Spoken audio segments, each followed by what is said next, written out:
Well, folks, it's Monday here. We had some more rain last night. We did get a little bit of torrential downpours, but I haven't been up to inspect the driveway to see what, if any, kind of damage it's done to that. But that makes a little difference. Our thoughts and prayers go out to those folks in Illinois and Indiana that were hit by those tornadoes yesterday afternoon, evening. And especially to those that lost any loved ones. Today here at the SR, we're just going to do some, I guess you'd call it housekeeping things.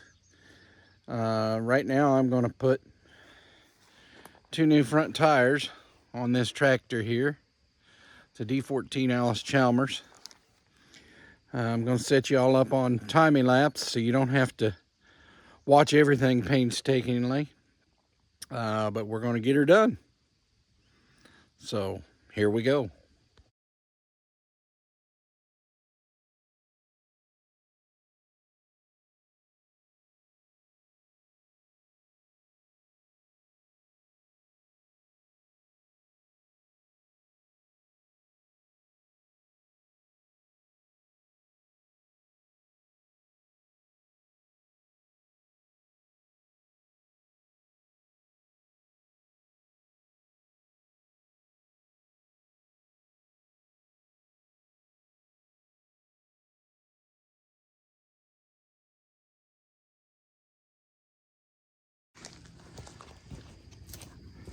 All right, so what you just saw me do was just break the tire down, dismount it, and take the tube out.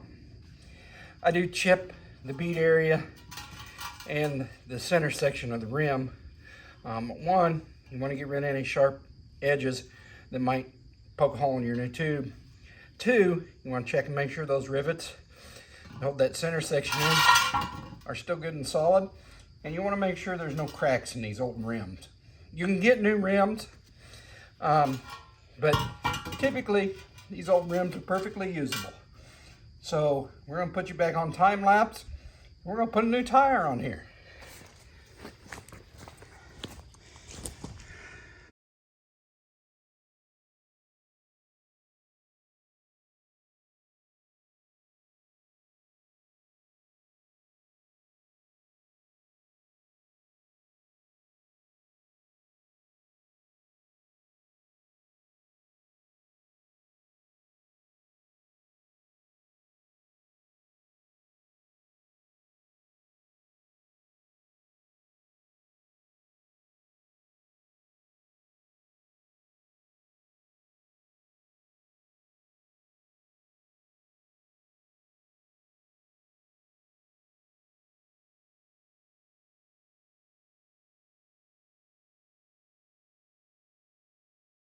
And there you have it, folks. We've changed one front tire. Thing looks a whole lot better now. You might have noticed I've only got 3 lug bolts holding it on. That tractor's been that way since I bought it.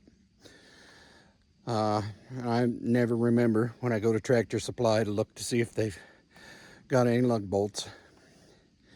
The good thing is this tractor never sees high gear, never sees road gear, never leaves the farm. So as long as that continues, we'll be all right, I think. I'm gonna go ahead and change the other one. I'm not gonna video it, but I'll give you a shot of the tractor when it's all done. I need to change the rear tires too, but I'm kind of one of those farmers that if it ain't broke, don't fix it. So until one of those tires goes flat, I won't be ordering any tires to put on it. All right, there you have it. 2 new front tires on this tractor. I did have to tighten the wheel bearing up on this side. It was a little loose, but this thing's all set up now, ready to go mow. And we're gonna have to clip some fescue off. I'm not gonna get done today though, because it's wet and it's kind of drizzling out here. So we're gonna fire this up, move it out of the way, put that 190 back here, and get it where we can take the carburetor off. We'll show you how we do that. Get it inside, get the carburetor in on the bench and clean it up. So stay tuned. Now I don't know whether I said it or not, but I'm going to say it. If it's a second time, then it's worth repeating a second time. I do not advocate you changing your own tires like I did. Leave that to professionals. Leave that to somebody who's been professionally trained. Have I been professionally trained? Yes. I worked in the tire business for about 15 years. 2 years of that, I ran an on-farm service truck, and this was back in west central Illinois. And on that service truck, I changed all kinds of tires, from farm tires to heavy equipment tires, all the way down to passenger car tires. I also did that in the shop.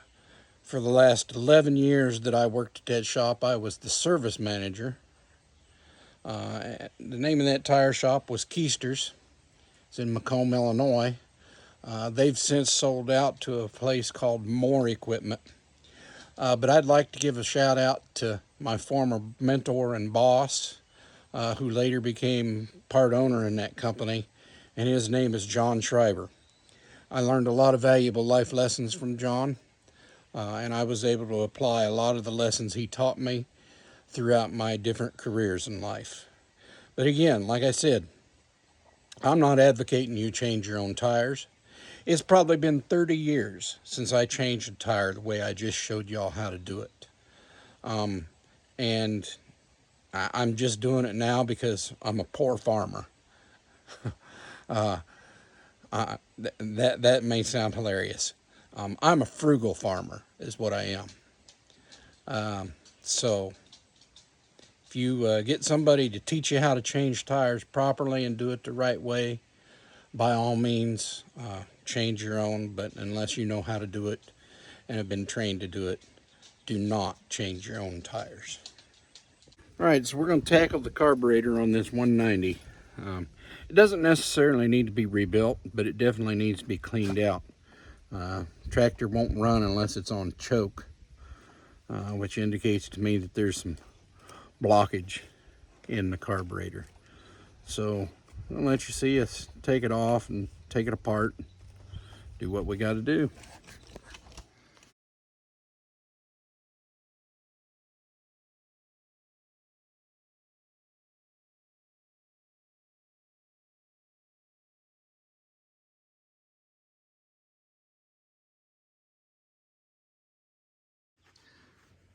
All right, so we got the carburetor in here on the bench now. I don't think you can, well, you might be able to see rust down in the throat there. So that tells me that there's probably more rust inside and gunk. So we're gonna take this carburetor apart, clean it up. Like I said, I don't think there's any need for a carburetor kit because I think it's probably in pretty good shape. It just needs cleaned out. So I'm gonna put you on time lapse so you don't have to painstakingly watch everything.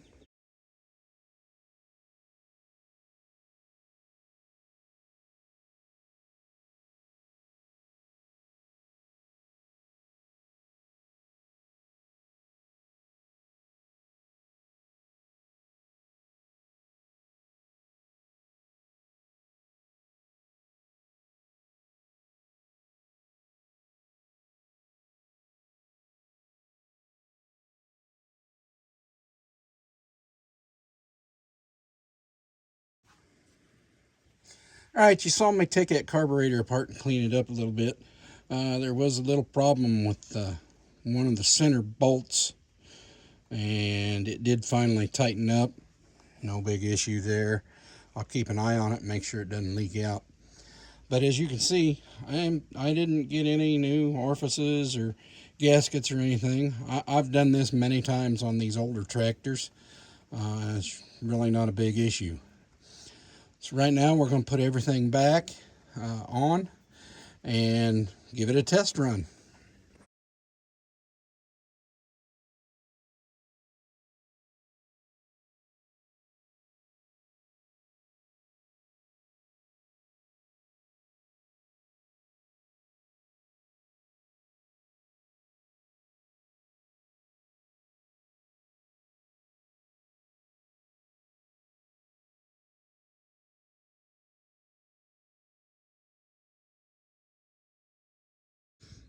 All right, guys, let's see if we can get this to pump up some fuel and take it for a spin.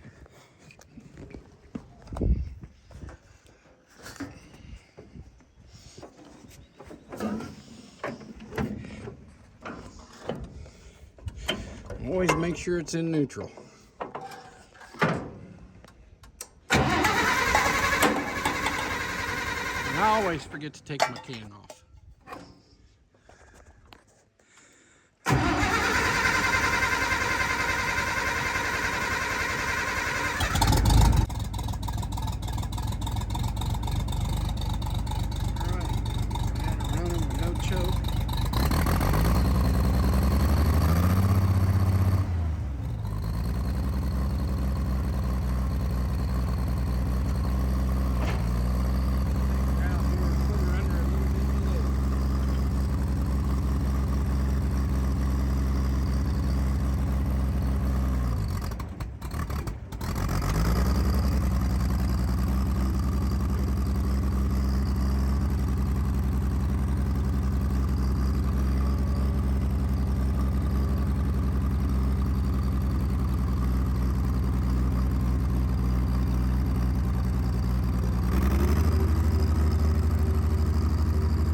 What?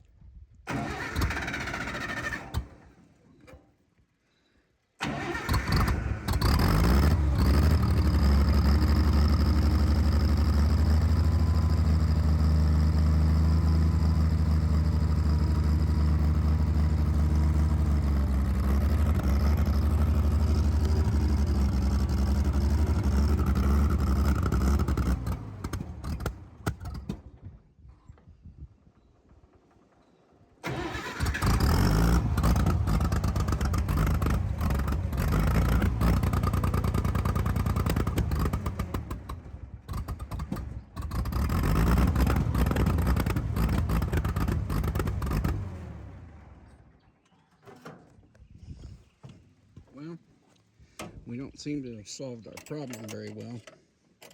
But now that I know that that screen is there on the carburetor, I'm going to go ahead and take it out, see if it's got stuff in it. All right, well, folks, I did not get back to the video on the tractor, but I did finally discover out what the problem was. It was the fuel filter. Fuel filter was plugged up, and that was from before we cleaned the carburetor or the fuel tank out. So I got a new fuel filter put on. Actually, I reconnected it to the onboard fuel system. The onboard fuel filter is a large canister type screw-on filter, water separator type filter, and I had put an inline filter in, so I could watch and catch the gunk coming through, but that filter was plugging up.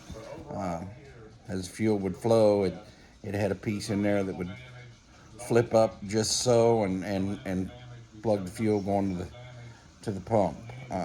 So got that switched over, and tractor runs pretty darn good now.